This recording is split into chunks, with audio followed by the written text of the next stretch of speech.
Hello. Is your plane leaving on time? Yes, it is. What? I can't hear you on the rattle. It is leaving on... God, that rattle is unbelievable. What is that noise? Hello? Hello? Maybe it's crashed. No, I had not crashed.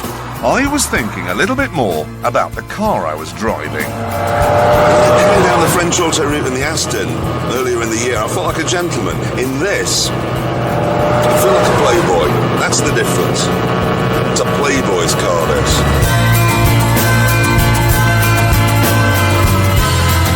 If I were a real playboy, of course, I'd have shot the dashboard by now.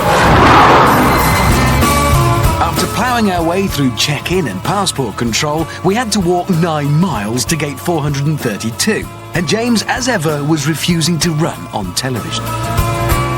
We actually do have to run this time because the gate's shut and they will go without us because it's an aeroplane.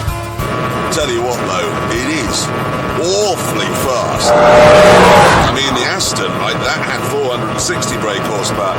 This has 540. No, we actually have to run. 0 to 60, 4 seconds. Top speed, 199. If I were allowed to match this thing, I could be in Verbier in 2 hours. Mind you, I was about to get a lesson in real speed, because after a 90-minute check-in, James and Richard were finally on their way. And they were whittling into my lead, because in France I'd covered just 100 miles. 100 miles isn't really far enough. How much power did Jeremy reckon that big fezzer had? 540 brake horsepower. Because it does occur to me that we've essentially got the whole Rolls-Royce engine each, Yeah, haven't we? yeah, that's mine. That's yours over there. Look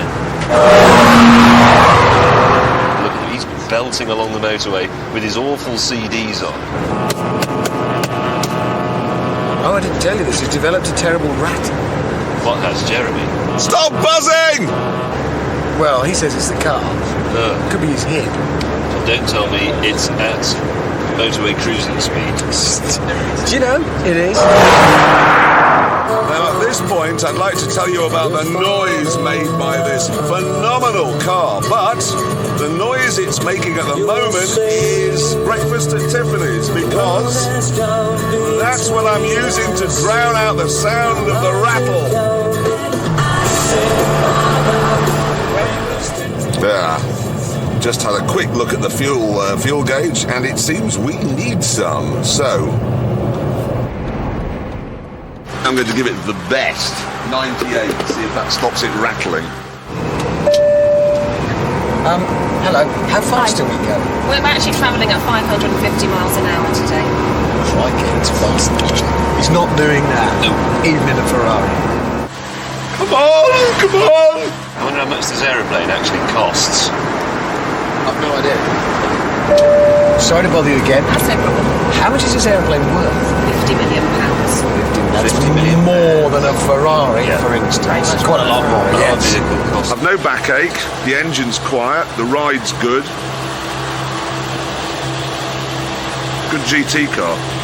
And I've got one filling station further than I did in the DB9, interestingly. Money, I've got a bigger tank. I mean, I wonder how high this is flying. If it weren't cloudy, we'd be able to see them screaming by. When the aeroplane landed at Geneva Airport, I was way behind, still well north of Dijon. I was so far behind, in fact, that I figured it wouldn't make much difference if I pulled over and tried to fix what I discovered was the cause of the buzz.